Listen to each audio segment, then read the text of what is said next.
नंदी कैसे बने शिव के वाहन, आइए जानते हैं इस पौराणिक कथा में।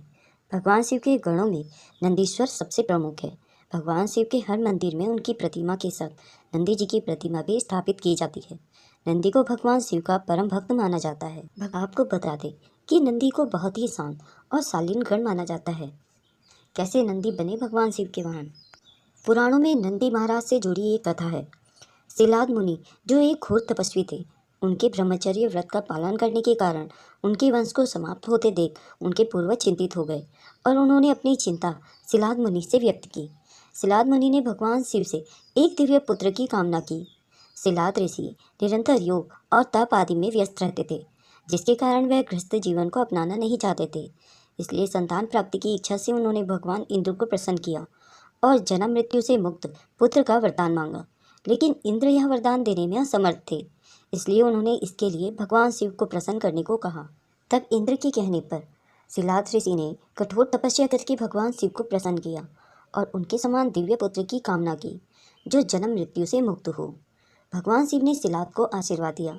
भगवान शिव प्रसन्न हुए और स्वयं को सिलाद के पुत्र के रूप में प्रकट होने का आशीर्वाद दिया। कुछ समय बाद एक दिन जब सिलाद ऋषि भूमि जोत रहे थे, तो उन्हें एक बालक मिला। सिलाद मुनि ने उस बालक का नाम नंदी रखा। उसे बड़ा होते देख एक दिन भगवान शंकर ने वरुण और मित्र नामक दो ऋषियों को सिलाद ऋषि के आश्रम में भेजा, जहां उन दोनों ऋषियों ने नंदी को देखकर भविष्यवाणी की कि उनकी आयु अल्पायु होगी। नंदी ने भगवान शिव की तपस्या की। जब नंदी को इस बात का पता चला, तो वह महादेव शिव की आराधना करने लगे, वन में तपस्या करने चले गए। तब भगवान शिव उनकी कठोर तपस्या से प्रसन्न हुए और उन्हें यह वरदान दिया कि हे पुत्र नंदी, अब से तुम मृत्यु के भय से पूरी तरह मुक्त हो। अब से तुम अमर हो। अब मेरी कृपा से तुम्हें बुढ़ापे, जन्म और मृत्यु का भय नहीं रहेगा।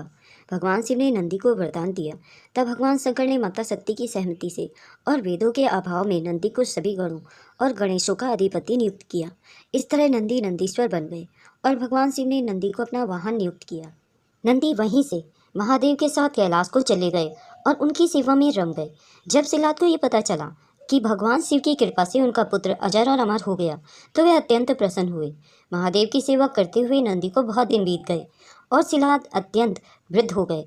तब वे अपने पुत्र को मिलने कैलाश पहुँचे। नंदी अपने पिता को देखकर बड़े प्रसन्न हुए और उनकी बड़ी सेवा करी।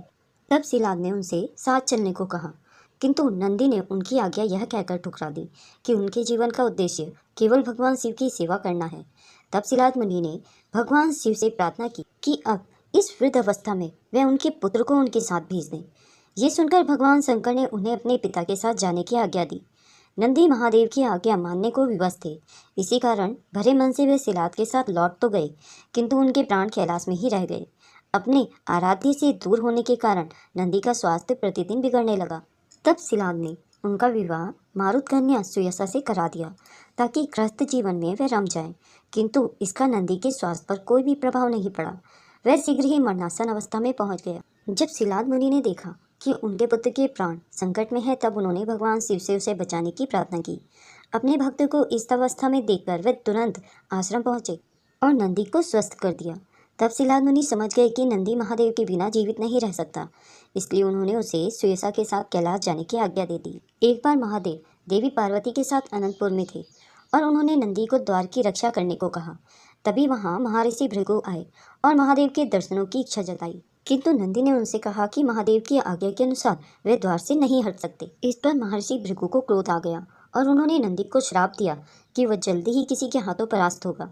जब भगवान बाहर आए तो नंदी की स्वामी भक्ति देखकर बड़े प्रसन्न हुए और उसे समस्त शिवगणों का अधिपति बना दिया और नंदीश्वर की उपाधि दी।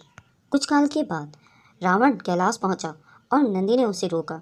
तब रावण और नंदी के बीच भयंकर युद्ध हुआ, किंतु भृगु के श्राप के कारण रावण ने नंदी को परास्त कर दिया। उसे परास्त करने के बाद रावण ने उसे पशुमुख कहकर उसका उपहास किया। तब नंदी ने रावण को श्राप दिया कि किसी पशुमुख के कारण ही उसका विनाश होगा। उसी श्राप के कारण ही महादेव ने हनुमान के रूप में रुद्र अवतार लिया और समस्त लंका को जलाकर भस्म कर दिया। नंदी को स्वामी भक्ति के साथ साथ बल और कर्मठता का प्रतीक भी माना गया है। शिवगणों में नंदी का स्थान सबसे ऊंचा है। शिव पुराण के अनुसार भगवान शिव की सेना के 8 प्रमुख सेनापति हैं। ये हैं गणेश, नंदी, देवी, चंड, महाकाल, ऋषभ, भृगि और मुरुगण। दोस्तों, यह वीडियो आपको कैसी लगी? अगर यह आपको पसंद आई हो तो इसे लाइक करें और शेयर करें। अगर आप मेरे चैनल में नए हैं और ऐसी ही रोचक कथा सुनना पसंद करते हैं तो मेरे चैनल को सब्सक्राइब करें।